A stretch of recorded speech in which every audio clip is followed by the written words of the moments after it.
नमस्कार दोस्तों, कैसे हैं आप साथियों।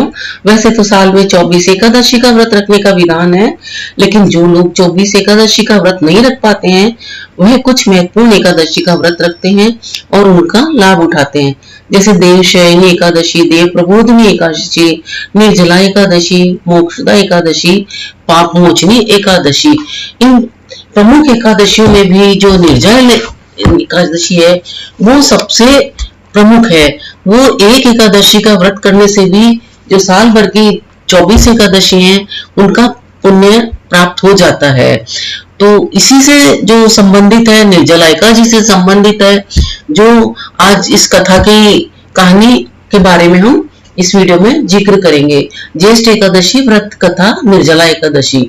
एक बार भीमसेन ने व्यास जी से कहा कि हे पितामह, भ्राता युधिष्ठिर, माता कुंती, द्रौपदी, अर्जुन, नकुल और सहदेव आदि सब एकादशी का व्रत करने को कहते हैं, परंतु महाराज मैं उनसे कहता हूँ कि भाई मैं विधिवत भगवान की पूजा आदि तो कर सकता हूँ, दान भी दे सकता हूँ, परंतु भोजन के बिना नहीं रह सकता।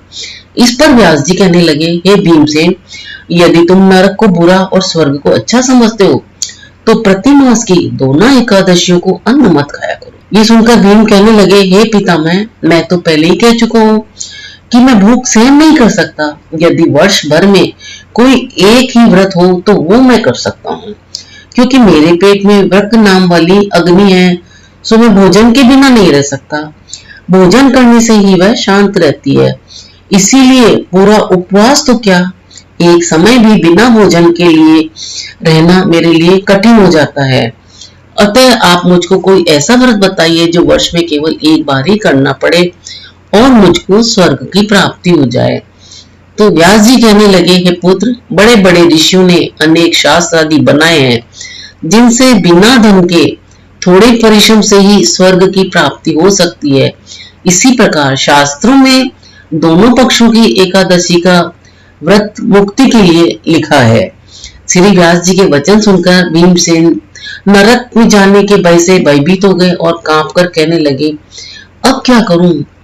मास में 2 व्रत तो मैं कर नहीं सकता। हाँ, वर्ष में एक व्रत करने का मैं प्रयत्न अवश्य कर सकता हूँ।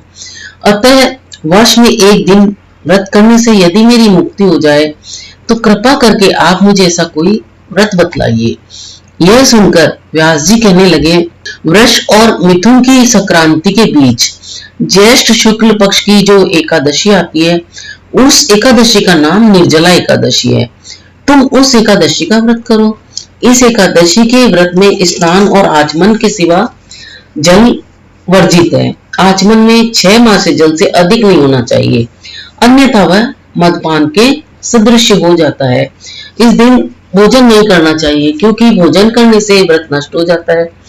यदि एकादशी को सूर्योदय से लेकर द्वादशी को सूर्योदय तक जल ग्रहण न करें तो उसे सारी एकादशियों के व्रत का फल प्राप्त होता है। द्वादशी को सूर्योदय से पहले उठकर स्नान आदि करके ब्राह्मणों को दान आदि देना चाहिए। इसके पश्चात भूखे और सत्पात्र ब्राह्मण को भोजन कराकर फिर आप भी भोजन कर लेना चाहिए। इसका फल 1 वर्ष की संपूर्ण एकादशियों के फल के बराबर होता है। फिर व्यास जी कहने लगे, हे भीमसेन, यदि मुझको स्वयं भगवान ने यह बताया है, इस एकादशी का पुण्य समस्त तीर्थों और दानों में से अधिक है। केवल एक दिन निर्जल रहने से पापों से इंसान मुक्त हो जाता है। जो मनुष्य निर्जला एकादशी का व्रत करते हैं उनको मृत्यु के समय यमदूत आकर नहीं घेरते, वरन भगवान के पार्षद उनको पुष्यक विमान में बिठाकर स्वर्ग को ले जाते हैं। अतः संसार में सबसे श्रेष्ठ निर्जला एकादशी का व्रत है, इसीलिए यत्न के साथ इस व्रत को करना चाहिए। उस दिन ओम नमो भगवते वासुदेवाय इस मंत्र का उच्चारण भी करना चाहिए और गौ का दान करना चाहिए यदि संभव हो। इस प्रकार व्यास जी के आज्ञा अनुसार भीमसेन ने इस व्रत को फिर किया।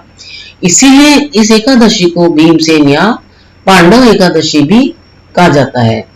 निर्जल व्रत करने से प्रथम भगवान का पूजन करके यह प्रार्थना करें, हे भगवान, आज मैं श्रद्धा पूर्वक निर्जला व्रत रखकर दूसरे दिन भोजन करूंगा। अतः आपकी कृपा से मेरे सब पाप नष्ट हो जाएं। इस दिन जल से भरा हुआ एक घड़ा वस्त्र से ढककर स्वर्ण सहित दान करना चाहिए।